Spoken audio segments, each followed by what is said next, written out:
Largest forum of happiness and well-being in the world. Visit us at www.worldhappiness.foundation. We are realizing a world with freedom, consciousness, and happiness for all. Welcome to the Heroes of Reality podcast, a podcast about the game of life and the hero's journey we all experience. Let's jump in with our host, Dylan Watkins, as he introduces today's guest. Welcome.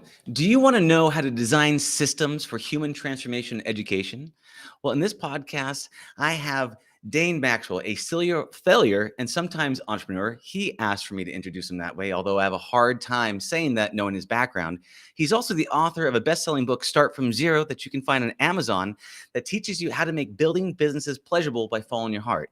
He does this as well as building virtual reality multiplayer applications for childhood transformation, games, entertainments, education platforms, and many other things that we're going to be diving into today. So without any delay, I'd like to welcome Dane Maxwell. Yay. Hey, brother. Dane, it's good to see you, brother. I'm excited to chat with you, man.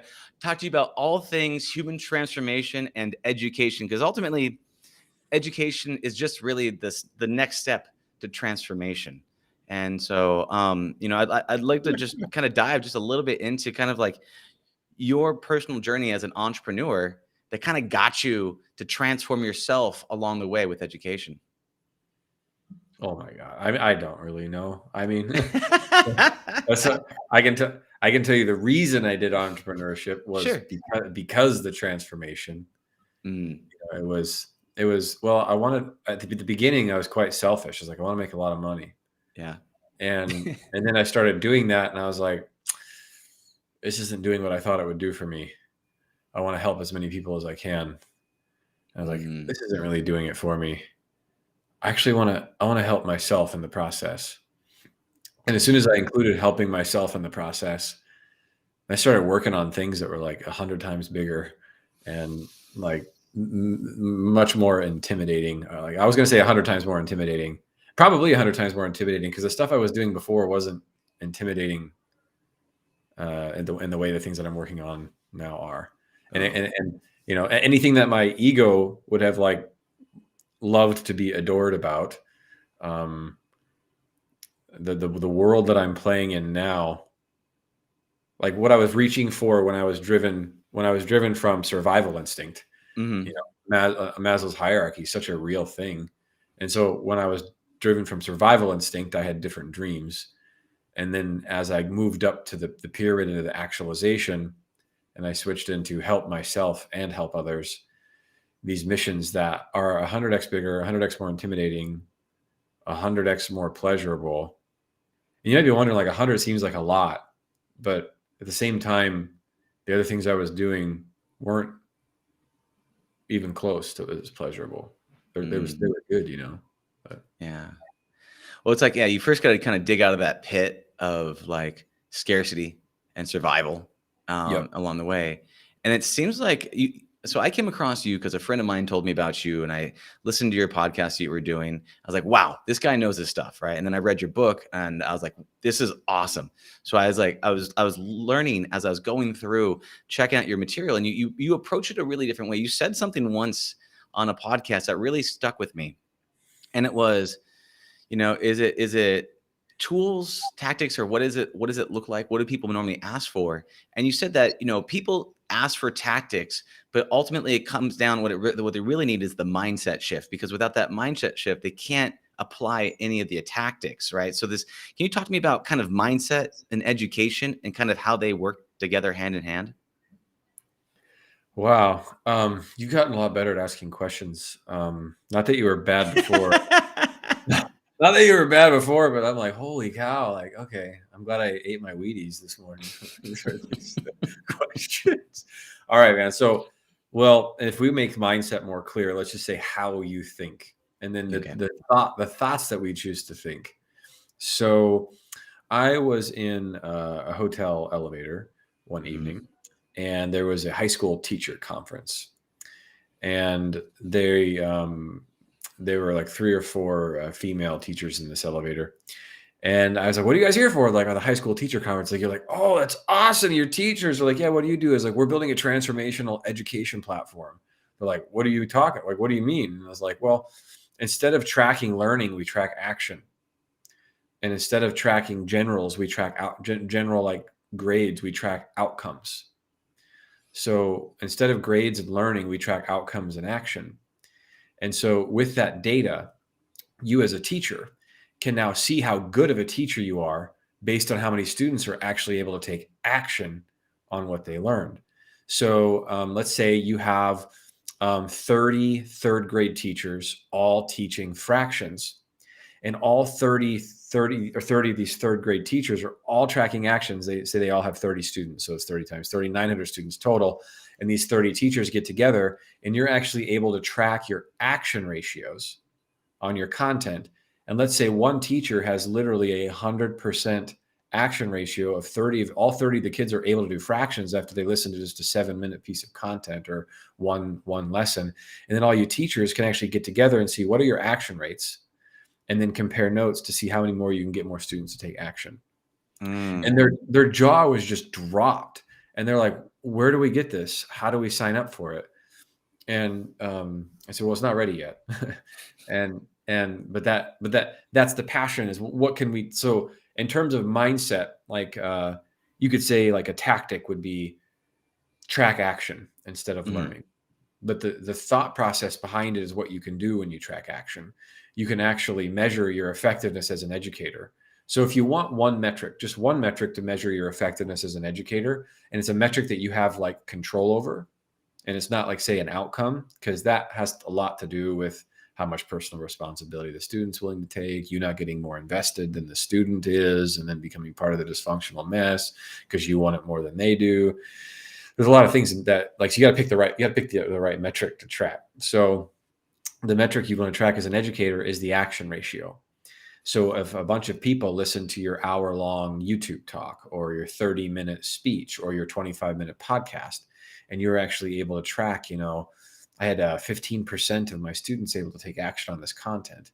And then you actually go and look at it like, why only 15? Why not 30? And then you go back and you like change it up and make it simpler and make your content more clear. And now your action rate doubles from 15 to 30. You just doubled your effectiveness as an educator. You've doubled the impact of your legacy. And you've done it all through measuring action.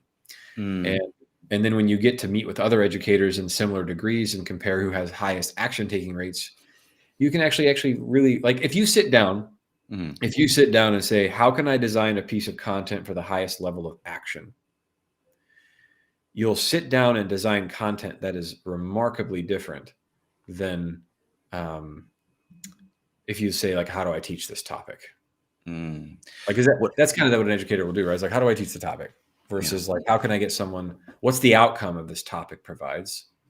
Okay, how do we break that topic? How do we break that outcome down into actions? And then what's the content they need to take that action? So what I like about that is the typical way, the old school way of teaching, right, is I'm going to stand on a soapbox and I'm just going to talk. And you're just going to take a bunch of notes, right? And then, go off and maybe do a thing. Right.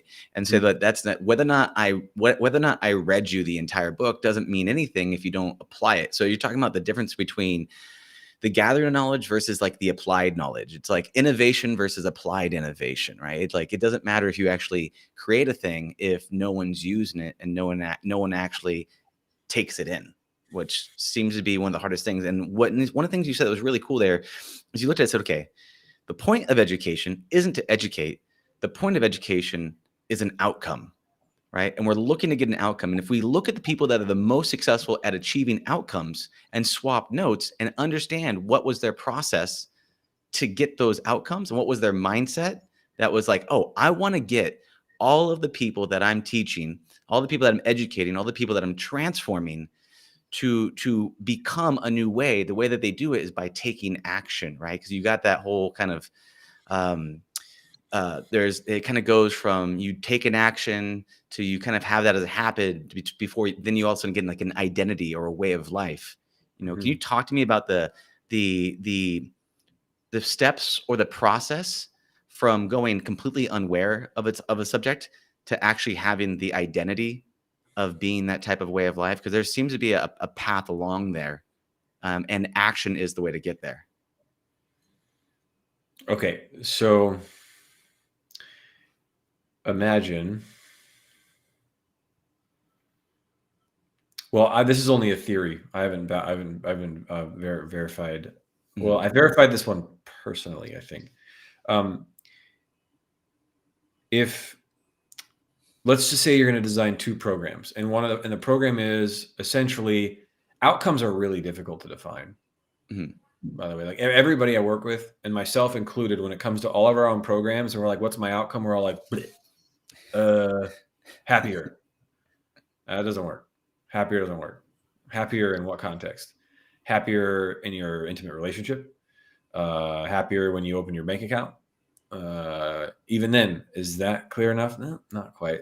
Like, oh, all right. So we're going to allow couples to sustain a 20-minute conversation, a one-on-one conversation without any distraction, any phone, anything. And they're going to set a timer and just look and talk to each other for 20 minutes. And they'll have no conflict. They won't have any fighting. And they'll be at peace the whole time. We're going to that, like, that's it. And then you're like, what? Is that an outcome? I don't know. And it's like, then you're like, shoot, how do you do this outcome thing? And that's what we're exploring is how do you do outcomes? So generally speaking, you start with your best guess of a general one, and you just kind of keep going. But I'll tell you, when you nail an outcome, you can actually change the world. Like there are hospitals that understand this. They understand the importance of outcome. And so hospitals are like, all right, we are going to shoot for every doctor washes their hands within 2 minutes of stopping seeing a patient. And that will allow us to reduce the spread of disease by 85%. And it's like a doctor, like they set this outcome up, and it's so clear. And now and now they give nurses a behavior to remind the doctor. And so, and then they train the nurses on the behavior, because nurses are lower status than a doctor. So they're afraid. But now they have this clear outcome. Nurses are trained because the outcome's there. This huge transformation. So let's take, because you asked about identity. So I'll bring this up, and you can synthesize and take this wherever you want. So say you want to have a general outcome, which is like teaching a man to be more capable in a kitchen. Okay. So I need olive oil and eggs and spinach. Maybe would that make me a meal? Like, that's about how good I am at this. I'm okay at it. But let's say you want to go about, okay, I want to teach a man to be more capable in the kitchen. All right. So then you're like, okay, how about let's get to a little bit more of an outcome. We're going to teach the man how to make himself 1 meal a day. Ooh, okay. Are you a man who like is scared of the kitchen, and you would like to start getting comfortable in the kitchen, but you don't want to like go all the way in because it's overwhelming, but you want to learn how to make just 1 meal a day for yourself? This program is going to teach you how to make 1 meal a day in the kitchen for yourself. And it's going to be using less than 7 ingredients. You won't have to go to the store and get more than 7 things. You can do it. And so this like, well, this is pretty great. So now you put on the actions, you get the maybe the mindset shift, you get the ingredient list, you get like the time of day, which is easiest for the guy to cook down. Because now that you have 1 meal a day, you can now teach this in such an exciting way that it'll fly off the shelf. Because when you get the outcome clear, your sales, I have made as much as $2 million on selling an outcome versus $200,000 for selling something general. I had built a successful software company with 10 paying customers in 6 months. $2 million in sales for that. I said, build a successful business that gives you freedom. Made $200,000. Like general versus fake. So we have this general. Now, if you bring identity in, and this is just my theory. Yeah. It's what I'm looking to test soon. I want to test this hypothesis is, if you teach a man not how to be comfortable in the kitchen, but you teach him how to have the identity of chef, then when he's so you have the outcome, you have the actions, and now you're also embedding identity transformation of chef. So you're teaching, this is what chefs think about. This is how chefs fail, because chefs are like just throwing stuff in. Oh, I don't like the taste of that, and they throw it out. But like, like you see how chefs use failure, and like you build the identity of a chef, and you actually build that into your curriculum. Once someone has the identity, then they know how to think. The action steps become less relevant. So what we're experimenting with, well, what we're already doing is we're designing a platform that tracks outcome and action, right? Mm-hmm. Now we're going to start baking in outcome, action, and identity. And if we can teach the particular identity towards that outcome, then that person will know how to think on their own. Yeah, it's interesting. What it makes me think about is like artificial intelligence, right? When the way that artificial intelligence learns, right, is you go through and you grab samples and you label this data, right? And you go, okay, you see this right here is a sentence. This sentiment means angry, or this sentiment means happy, whatever the thing might be. And you start to label that data over time. And then it starts to kind of guess at things. Is this it? Is this it? And then what you do is you kind of tweak and go, no, it's like this, or yeah, but that's actually more annoyed, or whatever the thing is that you're training artificial intelligence that way. And then over time, it's taking these guesses, but then it starts to go from, very direct labels. Okay, you take this action, like you make this meal, you take this action, you can make these, this spinach and eggs, right? To then all of a sudden they're now sampling all these different styles and these different ways that they can start to synthesize and say, oh, actually, I am now confident that I can now experiment. And now I can actually have the freedom to be able to kind of try different things out, because I have the identity of a chef, or the AI has been trained enough times. It can now go from just labeling that exact sentence means this to kind of predicting and experimenting with things over time. And so that you have the ability to kind of go, okay. And that's kind of like the identity. Identity is at the point to where you don't need any more mentors or educations to tell you the next thing to do. You can now take that next step yourself and learn and grow along the path. And maybe you do pick up mentors along the way or education, but you now feel confident in who you are to achieve a certain type of outcome, like food or guessing at sentiment. Is that kind of what we're talking about? That's really cool. I think it's really close. I think it's not spot on. What you had me thinking about was, the question I want to ask and pose to anybody listening and to myself is, how are we inadvertently hindering our students by not purposely teaching identity? So say you have like a sixth grader, and typical models are going to go learn math. Yeah. So they sit down in there, and their thoughts generally are like, okay, I don't want to fail this. I want to succeed. How do I succeed? Yeah. Okay, A, B, C, D, E, and F are my possible grades in this. But what the frick does that mean? And what about like outcomes? Like, what if I sat down and I was like, you're gonna learn how to use math to build a bridge. And I'm like, dude, all right. So in order to do bridge, you got to know fractions, you got to know exponential things, you got to know derivatives. And like, you're like, but the outcome is to build a bridge. And then like, you're like, oh my God, this is amazing. And then you're sitting in there, and now you're not thinking about success or failure. You're thinking about outcome of bridge, and you're getting support along the way. And if you don't pass until you can successfully build a bridge as an outcome. And then in that, you'll actually inadvertently be teaching identity just by having an outcome versus like A, B, C, D, E, or F, because you know how to do a fraction. When you attach the outcome, and then, but then also, if you start baking in purposely identity, like this is how a mathematician thinks. These are the 3 questions of a successful mathematician. And you're talking about just like rock star, superstar students coming out of a program like that, and a waiting list of the kids like, I want to get in there and do a bridge, man. Like if we get the bridge, then maybe we get to do like we get the math to put a spaceship on the moon. Or what it reminds me of? You just triggered me on a memory that ties right into this identity and segment. There's 2 examples. I believe it was from the book Predictably Irrational.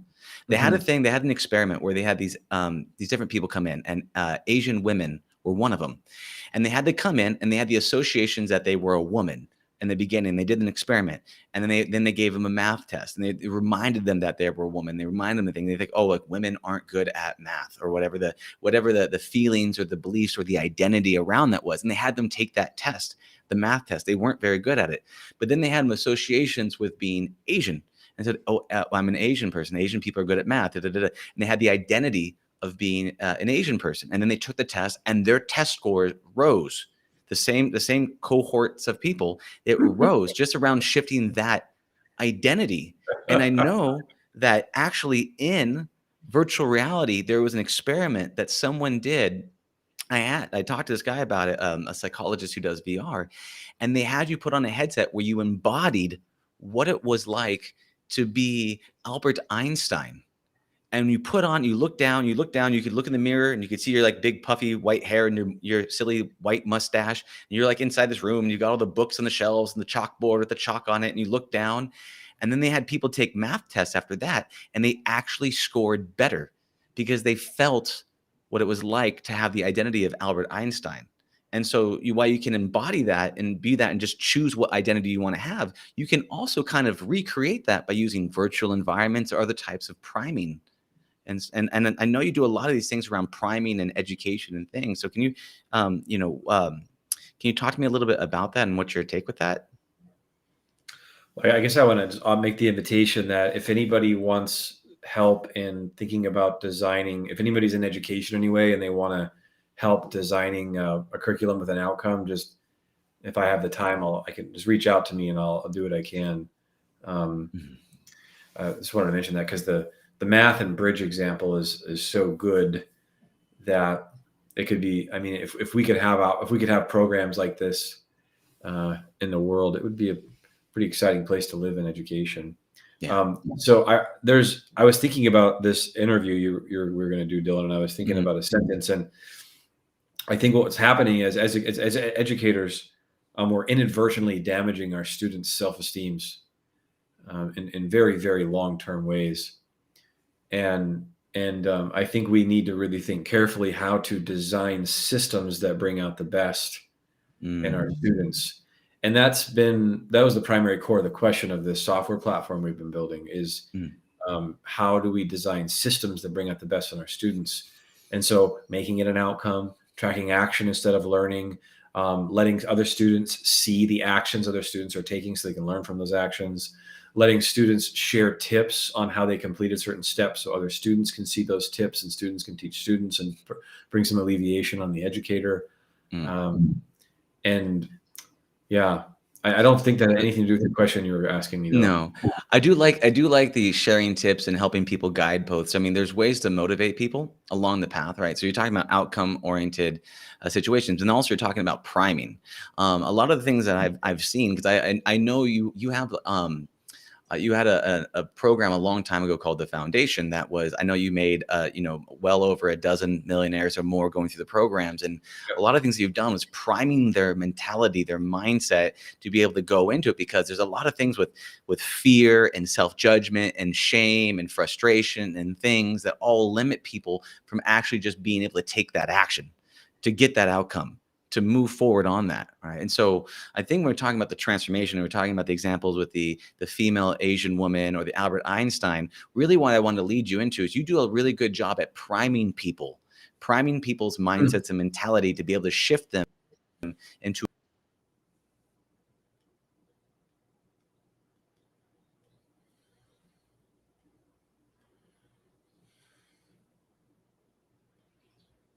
We lost you, Dylan.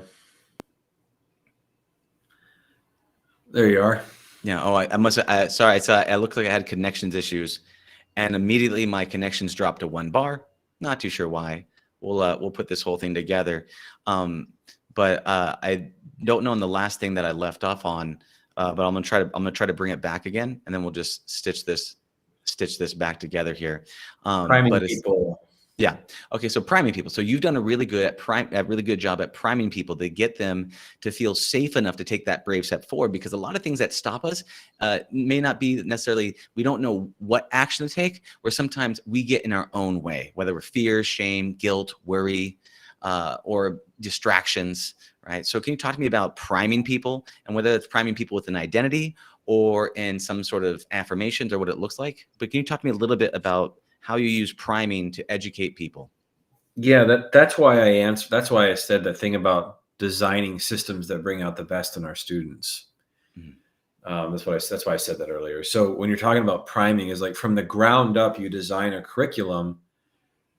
Like, it's really interesting. It's like how typical education is, like almost unconsciously done in the pattern is, how can we see which of our students are good or suck at a subject? That's kind of like how it looks, it's like, all right, here's this, and we're going to evaluate how good you are. That is such crap.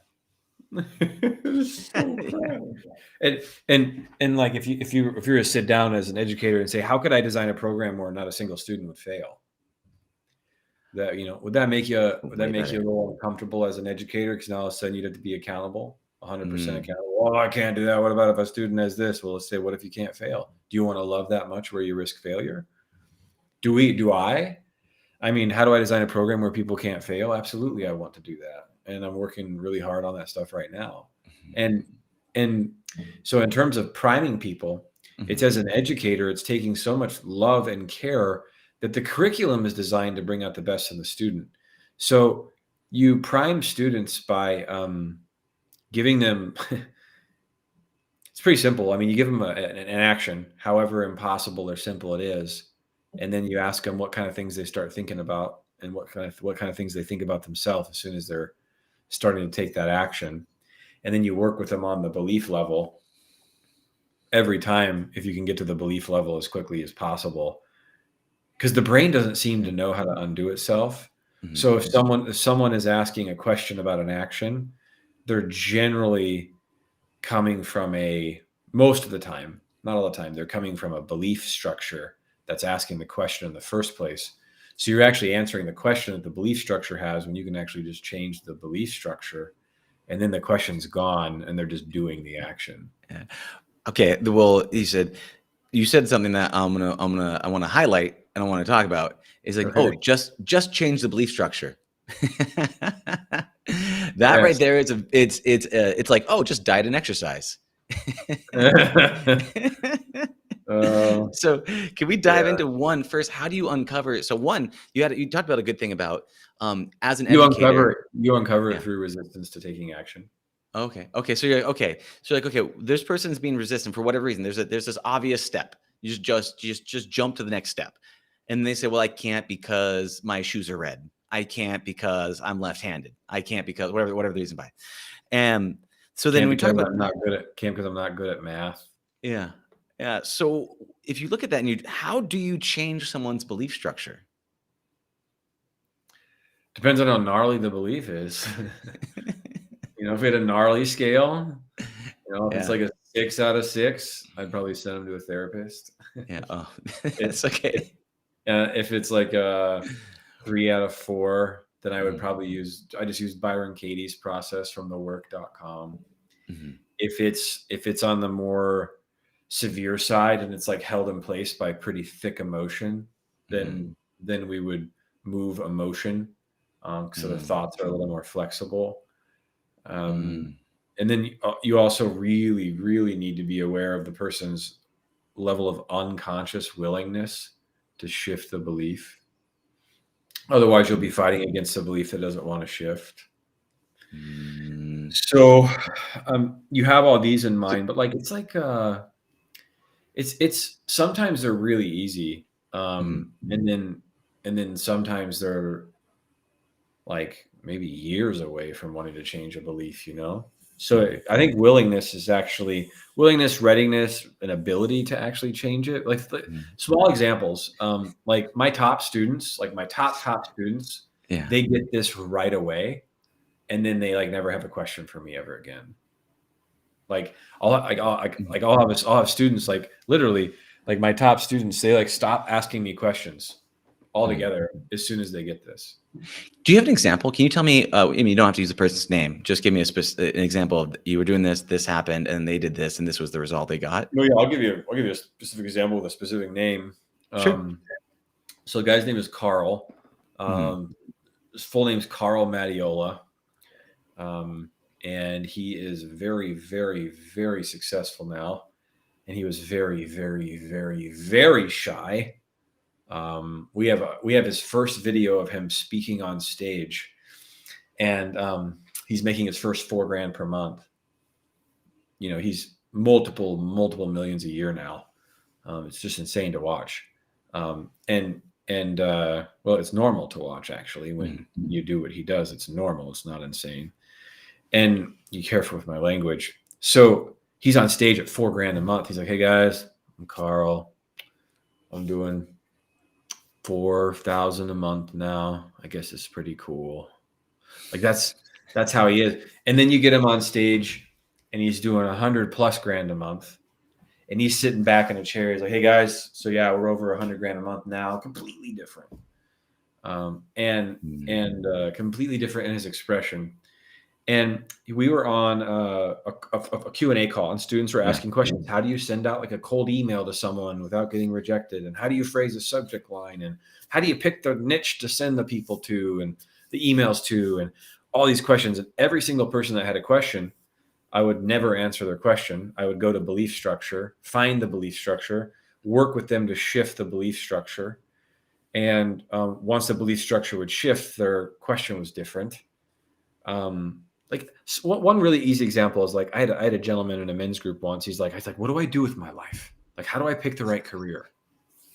And I did this process with him where like we ended up with our noses touching each other, which was really kind of awkward. And we were screaming at each other like lions. And I was like, I'm trying to let my mind turn off and go where I feel this needs to go. And men screaming at each other is actually quite a healing thing. And like very healing. And so he just screams and screams, and I scream and scream. And we just meet in this like viciousness of male expression. There could be a very vicious scream with female expression too. This just happened to be genetically men. And it's all this process. And he's like, "Dude, I can feel that I'm loved." And I was like, "That's pretty cool. Do you have the same question about career anymore?" He's like, "No, I don't care. It doesn't matter." and he went from like, "What do I do for my career?" to like, "Crap, I'm loved." He's like, "That'll figure itself out. I don't care anymore." So that's on that level. And so what if you can't like, bring your nose up to someone and scream? Like, so then I have like which you pretty much can't do that anywhere. I don't know how that happened or if I would do it again. But like say you're on a call and someone's asking you like, "What do I do if someone like marks as spam or someone replies back negatively, or what happens if I get rejected?" And so then I just go in and say, "So what stories do you tell yourself if you get rejected?" They're like, "That I'm not good as an entrepreneur." And I'm like, "Oh, what if I told you I've got like 100+ emails of people being upset at me and rejected?" And they're like, "Oh, so it doesn't make me a bad entrepreneur?" And I'm like, "No." I'm like, "Cool." And then they'll go off and fire a bunch of emails. And then the next person, and then the next person. And then Carl's watching this and he's like, "Dude, it's all about belief systems." So Carl spends an entire afternoon doing Byron Katie's process to work on all these note cards. And he just reverses like all of his beliefs. He's now he sleeps better at night. He used to go to bed with ice baths. He had so much stress in his system. His thinking was creating the stress. The beliefs were creating the stress. So he cleared the beliefs, slept better. He left his job. And then the other students, when they see that it's about beliefs, it's a whole different framework. Cause like you move from like this subtle hopelessness of what's the tactic to this empowered place of like, okay, what beliefs can I pick, shape, and choose? Okay, what outcome am I after? Okay, what's the best content that I can digest to take the best action towards that content? And then you're just like this pleasurable machine because you've gone to belief. That's so awesome, and it's so powerful. I'm really grateful that I asked you for an example because it was so much more tangible than they just work on belief systems, right? We learn a lot through hearing other people's stories and then realizing that it's possible for us, right? And then you see that and you're like, "Oh, if he can do it, I can do it," right? If he can shift his beliefs, then I can as well, or at least ideally. You know what? You know what I'm just realizing is like you could actually like get a pretty good gauge for how severe the beliefs are going to be if they answer yes to the question of, well, if you ask them, how important is this to you? And they say, and if they say this is incredibly important to me, then those beliefs are probably going to be wrapped around and strangling their heart. If it's that important to them, because they don't have the freedom for risk. Their identity is like, if risk had its own identity characteristics, their identity of risk is death. Yeah, like quite literally, because their nervous system is like, breathing will cease. Mm-hmm. I won't be able to bring down water anymore. And in many cases, death as they know it, as we know it from that identity, is the case. I know this because I've been able to succeed in all the areas that I've been able to succeed wildly in. There's pretty much one common denominator in all of them. And in the areas where I have not succeeded as wildly, same opposite common denominator. And that common denominator is, well, coming up after this commercial break. No, I'm just kidding. It's the common denominator is I wasn't afraid to make a mistake. Yeah. Literally, I had no fear of making a mistake. Like if I run an ad and someone gets pissed, I'm like, I'll try again. Send an email, someone gets pissed, or like I get rejected or some spam complaint, I'll just try again. I create a landing page, or if a product doesn't work, I'm like, I'll just try again.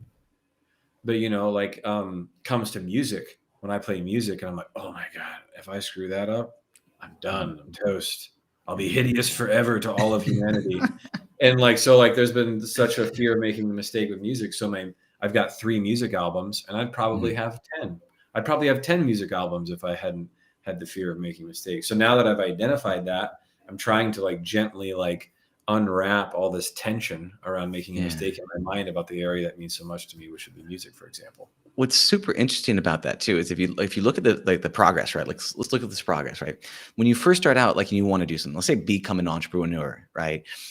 Your identity is so attached to wanting so desperately to become an entrepreneur and the fear of making the mistake that you'll never take any actions, right? But then when you actually do become a professional at the thing, entrepreneurship, professional songwriter, whatever the thing is, you don't care if someone doesn't like it because you've made so many times, you've been rejected so many times that you're so secure in that identity of being an entrepreneur or being another type of person that fear and doubt of them rejecting the thing that I produced is not rejecting me. They just didn't like it for whatever reason. And it's really interesting, that shift of that identity of so deeply wanting something that you're afraid to take a step to it. After you do it so many times, you're like, ugh, whatever. I've had with this podcast, I was terrified. I did the first 10 of these podcasts 2 years ago. And I looked at all 10. I was like, nope. And I just deleted them all. I was just like, I rejected myself before anybody else got a chance to do it. Right. And I was just like, I was so terrified. Right. And now I'm comfortable. Right. We have conversations. If we go into a place where we end up crying, or we do whatever, if I say something silly, Dylan, imagine if you taught podcasting. Uh-huh. So we already know the fear of making a mistake is if you can make it, if you make a student excited about building a bridge that falls, have their excitement be towards building a bridge that falls. Because when a bridge stands, then you're done. You don't get to be on the adventure anymore. Right. Mm-hmm. And or something, so you bring podcasters in and you're like, hey guys, we're going to teach you to podcast. Guess what? You can delete your first 10 episodes. Do your first 10 episodes. You can listen to them and delete them all. You don't have to use any of your first 10. Can you feel how much action that would free them up to take? Yeah. It would just be transformational, because you have through that story you would have inadvertently taken away the fear of making a mistake. Yeah, I mean, you're right, because you're writing for the waste bin, right? And I did them and I watched them and I was like, oh no, I think I literally watched them with a blanket, right? And I was peeking through the blanket hole, oh, I hope you don't stare at me. So I was just like, I can't do this. But I mean, now it's it's just a conversation and we're having a good time. You're right. If setting that primer, so you're creating that, I guess you're making it okay to failure. You're expecting the failure, right? Versus running from it. You're kind of diving into it going, this is going to get thrown away anyways. We're going to delete this at the end anyways. And so, Well, yeah. it's making failure a happy experience. Oh. But let's not be like if we're Elon Musk and we're launching a spaceship to Mars and that thing fails, that's not a happy experience. Okay, it's not. So, That's not going to be. a lot of, that's awful. well, you're looking at it. Let's slice and dice those two things. Like, one, you're talking about real risk. $100 million, decades and years. Or the thing of emotional risk, where someone says, "No, I don't want that," or "No, I won't date you," or "No, I don't want to," or you can't get on stage, or whatever the thing might be. It's just there's like this emotional risk.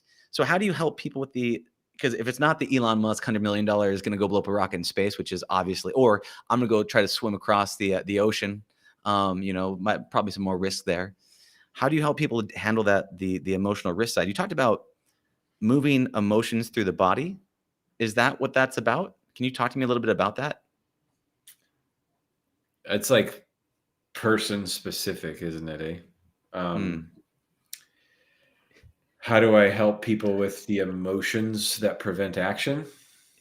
Yeah, if it's just emotional risk that people are taking, right? Especially being rejected by someone or them rejecting themselves. Like I rejected myself. Well, you could also just have really high standards and they didn't meet them. It may not have been like if you look back in hindsight, it just may have been like, dude, this isn't good enough. I don't want to release content like this. Just, It was. Do you think you rejected yourself? What it was is I didn't want people to judge me. And I didn't want to, my thing was I had a fear of looking stupid online, having a fear that I said something that someone's going to judge me, that someone's going to interpret, that someone's going to write a nasty comment, and I wouldn't be there to defend myself. And then over time, I just, from doing it so many times, getting a little hate here and there or whatever, it's just like, I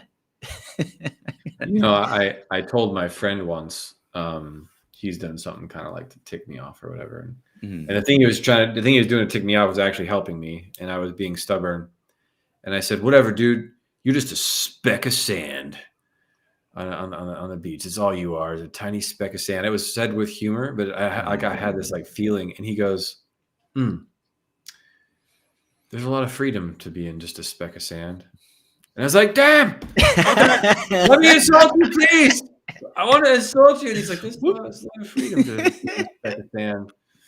I was just picturing like someone said, Dan, Dylan, you are stupid. And you're like, I have a lot of freedom being stupid. It means I got stuff to learn. Or like, like the whole relationship.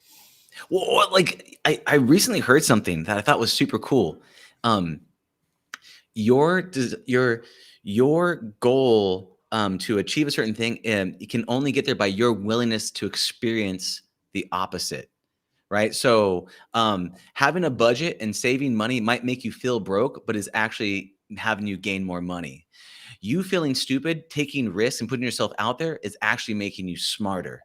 Right. So every time you have a goal to get somewhere, your willingness to experience its opposite and stay in that tension is something that will actually help propel you to get you to where you want to go. And I think that's one of the things that we're talking about, that willingness to feel stupid while you're actually getting smarter. Well, yep, that's important. It's like probably you just got to be a beginner. Be willing to suck at it if you want to be good at it. And that's like, am I willing to suck at this? And if you find the resistance to that, then there's the fear of making. It kind of goes back to the fear of making a mistake. So with emotional resistance, so like if I have, like I had a student once, and he had to drink 2 shots of tequila just to get on the phone with a client. Wow. And we took him through the belief reversal process with Byron Katie's The Work. And he stopped drinking tequila and he was on the phone. Because the emotional system is really gnarly, because if an emotion's already in your body, it's useful to process it. And at the same time, the belief structure that fires the emotion, if that's looked at, then the emotion doesn't even fire. Like, let's say you have a belief that we all have one soul and one life. Mm-hmm. That's your belief. We have one soul and one life. And then you, as a woman, you have a miscarriage. And you have a belief with one soul and one life. Then you this is a very sensitive topic. So then you are devastated, absolutely, truly mortified and devastated that you have just lost the chance to meet someone you could have loved forever. And it's truly, truly heartbreaking. Then you have another woman who believes in karma, soul contracts, multiple lifetimes. She believes in these 3 or 4 things, and they have and she believes in like the purpose of the soul, and she gets pregnant and she has a miscarriage, and her heart hurts, but she's not wiped out. And in fact, I know I've seen this. I think I've seen it where a woman's like, it wasn't time for that soul to come in, so it didn't come in. And those completely different beliefs are firing either complete visceral devastation or like disappointment and sadness, but it's like kind of manageable. And that's that's on the extreme case. If you go to like entrepreneurship, and you have like, the belief about entrepreneurship is that success, having a success, this would be super unconscious.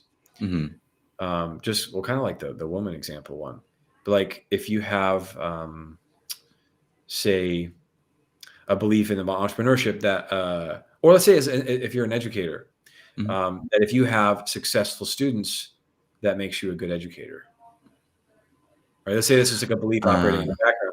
So now your students, you don't have any successful students in one group, and so your belief system is like saying, I'm a bad educator. And that belief system is firing a feeling that's like just devastating. You're like, dude, I suck. Versus your belief system is, I can always figure things out as an educator, or the outcomes of my students aren't. I don't know what the belief would be, because it's kind of a gnarly one. But yeah.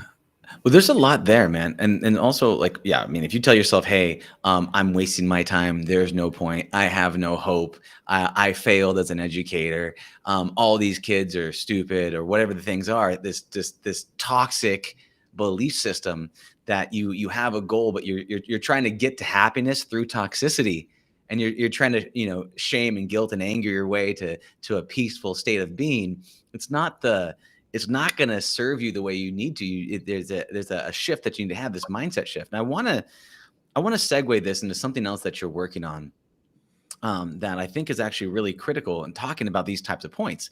Right? We talked about this toxic mindset, and we talked about this being able to enjoy yourself and having happiness as you're going around and you're learning things. Now you're working on something that's going to be coming out soon here. It's a virtual reality game, but it's not like any other type of game. Right. It's something that is a really unique, we'll say educational tool, but also entertainment piece. And it's kind of like the next generation of education. There's the online platforms, and this is the virtual platforms. Do you want to talk a little bit about that and talk about this toxicity and education and entertainment? Yeah, definitely. And also just, premising like, I'm not a woman. I've never had a miscarriage. I could never imagine what that would be like. And I hope that didn't come across as insensitive in any way. So if it did offend anybody, just an apology in advance. Please contact me if you'd like me to know more. I'm more than willing to listen. And just want to make sure I didn't come across as insensitive there in any way. If I did, I apologize. Same for me on that one. If I glossed over that, guys, I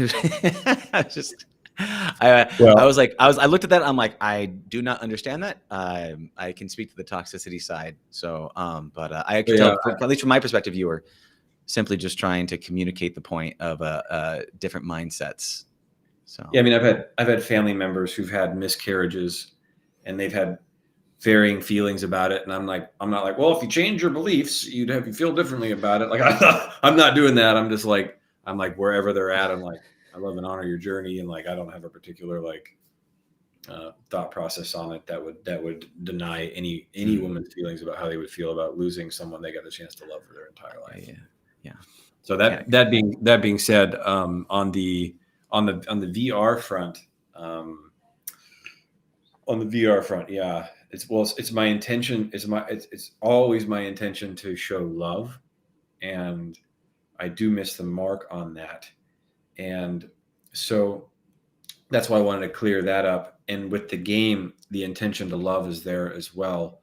And so, in the game itself, it's really powerful because I grew up bullied, physically abused, perpetually depressed for probably a period of 10 years or more. And I sat in front of video games, and had those video games reached me in a deeper way than just triggering dopamine drips, I could have had a much better outcome faster in my life. So I wanted to build a game that could have reached into my heart at that time of that age when I had nowhere to turn. That was the world was just not predictable enough for me to understand it. Like, you could randomly get jumped and bullied, or randomly piss someone off, or randomly get screamed at. I was like, this is awfully unpredictable. Let me find a world that has predictable rules. And I was like, okay, video game. A makes the player jump every time. I like this. Let me stay here. And if I was in that world, if I then got taught lessons on life, success, true success, like the success of listening to your heart, not the success of living to the desires that were manipulated by society, like success in the heart, happiness, practicing things like gratitude in a real and visceral way that bring more great things into your life. Rewiring thoughts in my brain where I'm angry to being thoughts of kindness, helping encourage me on paths that were unique to my soul's expression, like a literal seminar in a box for a video game, in a video game. So that's what I wanted to build. But I got to be honest. I mean, I was kind of just after making a fun game. It wasn't without this gentleman here, Dylan, being like, Dane, what's your higher vision for this game? I know what your child's vision is for this game. Can we bring your higher vision in for this game? And when you asked that, Dylan, I said, I want to bring kindness into competitive shooters. And that's been the purple cow, if you will, because that contorts people's faces, when I say that. They're like, kindness into a competitive shooter. And I was like, hey, I'm just as confused as you right now. And I'm willing to sit on the edge of that confusion and try and lead something that's very uncertain. So imagine, for example, teaching imagine getting a young child, or I'm building the game that I want to play now. So I'm 38 and I'm building the exact game that I want to play, but it'll also work really well for 14-year-olds. So imagine a light, bright, happy environment that looks very playful, like a Nintendo vibe. And imagine really fast-paced, competitive, multiplayer shooter arena gameplay that doesn't look violent. It doesn't look toxic. It doesn't evoke aggression in any way. Like, a lot of games that are shooters are designed to evoke aggressive behavior. The entire narration from the starting menu is or there's like skulls in the background when you load up, or like defeat, failure, dominated. Like, these are literally sounds from games, versus a game that is like, all right, go have your best, have fun, and taking someone down instead of getting a kill, right? And little things like that, bringing this language so that we have a healthy outlet for the aggression that's in the system that wants to just aggressively compete, but it's healthy. So imagine taking a 14-year-old, putting them in that environment, and then they go and it's like, all right, you're about to go play in the latest arena. It is the coolest arena you've played in yet. In order to get into this arena, you now need to take your first positive brain challenge to become worthy to step in this arena. Because every player in this arena is currently working on their positive brain challenges. And we may work on the language of positive brain challenge, but that's what it actually is. So they say, okay, yes, I want access to the arena. I'm going to do this positive brain challenge. They say, all right, you're going to take a gratitude challenge. And what we're going to do is we're going to teach you how to practice gratitude when you don't get your way. So if you get downed in a game, if you get taken out, if you lose, we're going to show you how to be grateful for that moment anyway. And systematically, we're going to build this into a questing system that will you'll be able to track and self-report your gratitude, so you can learn over time, get help, and successfully complete a gratitude challenge. As you do that, you will be rewiring your brain to not get tilted when things don't go your way, but to actually be grateful when things go your way. So, for example, if a young man walked up to a woman that he was really attracted to and said, "Hey, I think you're really attractive," or "I think you're really cute. Could I get your number? Could we talk sometime?" Or, "Hey, you seem really interesting. Could I get to know you?" And that woman's like, "No, thanks." And that kid, instead of being devastated, actually in his mind is like, "Okay, thank you. I'm grateful for this moment." He'd have very little loss of motivation. He'd have very little impact to his to his self-esteem. He would probably be ready to go and say hi to the next woman if he literally got rejected and he was grateful for it. And you could be grateful for a lot of things, because let's say she doesn't reject you, but she wanted to. And then 2 years down the line, you break up and you're heartbroken in a relationship because she wasn't honest at the beginning. You could be grateful that you could actually be grateful that didn't happen, because it happens. You could be grateful that she was honest, so she shows you how to be honest. And you could be grateful and say, "Hey, thank you for showing me how to say no." Like, you could actually be grateful for that. And we'll teach 14-year-old kids this. We'll teach 38-year-old guys this, like me, when I don't get my way and I'm like, "No." And then I'm like, "Wait, I could actually be grateful for this." And then bringing gratitude to the game, what happens is players will play happier. They'll win more often. They'll be at a more relaxed state of focus. They'll take off their VR headsets in a happier state instead of more perturbed and ticked off. And you will actually have been able to bring your child into an environment where they would get the core skill of happiness and success. And that's just one positive brain challenge, We have lots of them. What's amazing about this, and why I want to dive into it, is, yes, I want to open this up. And this is something that, I followed your work a long time ago, because you have a really amazing balance of heart-centered, right? And also productivity, and be able to make big things happen. And then I was like, okay, I've seen you, you have these educational events where you're incredibly vulnerable, where you show up, you open up your heart, you cry, you put it out there, but you also connect with people, and you give people this unconscious permission to express themselves beyond just like the typical, say, male aggression of I'm good or I'm pissed, right? You create this area for that space, because as kids and as middle-aged adults, we don't always have the tools to be able to actually express ourselves in a healthy way that's non-toxic. Sometimes we're upset and we don't know how to process it. We don't know how to process it for ourselves. We don't know how to process it for other people. And so we end up becoming toxic. We get these emotions. We get anger. We get frustration. We get shame. We get guilt. And a lot of times, life is always teaching, and video games are always teaching.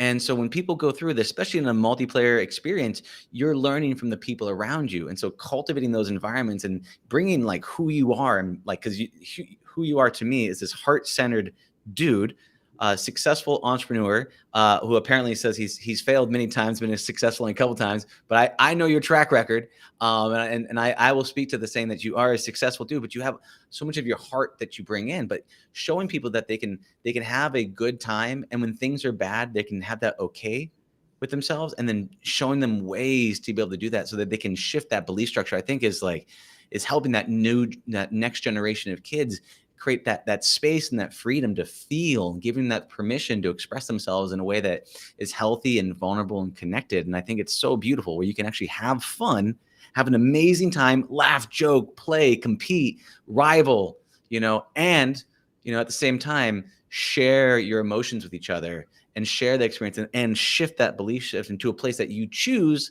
not just something that happens to you. And I think that's so cool about this game. And Arena Rivals is the name of the game. I know it's going to be coming out here soon. I believe towards the end of March, early April time is around that time frame. And I want to bring it up because I think it's critical. You do a lot of education. You do a lot of education online. I know with the foundation, you have these groups and these communities. You have this new online educational platform. I don't know if you want to mention the name of it, but go into it. And now you're going into VR. So what I see is that you bring your heart and you bring your spirit into this education, and the transformation that you've made along the way. You were educating people along the path. The hero's journey is you go through and you become transformed, and then you become the mentor and you transform other people. You help them on their own journey, whatever that might be. And I've seen you do it online, and I see you do it in VR. And so I wanted to, help share that story and help communicate that. And I think it's so beautiful that you've been able to do like all that you've done. So that's why I was really excited to get you on when I thought of happiness and education, I'm like, I'm getting Dane. I'm grabbing Dane. I'm going to bring him on here because of all that you've done, man. And so I feel honored to know you and be able to work with you on these things. Yeah, thank you. The software product is called resultjam.com.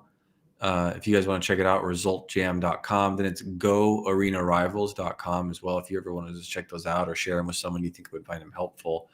So if you look at resultjam.com and you look at goarenarivals.com, or you look at these two projects, they're essentially doing the same thing. So Result Jam is the first of its kind, a social outcome platform for online educators to give any group an outcome and watch them race towards the finish line together. So if you look at that, you look at the systemic problem with education, like online courses, is that students don't complete them, outcomes are general, and success rates are low. So we look at that core problem and we design a system or solution around it to try to heal it. That's Result Jam. If you look at goarenarivals.com, you look at the issue and the pain of uneducated players, unsupported and untrained players mentally are very toxic and very negative and can ruin the spirit of a game. So we look at the systemic problem there, and we then design a system to transform that.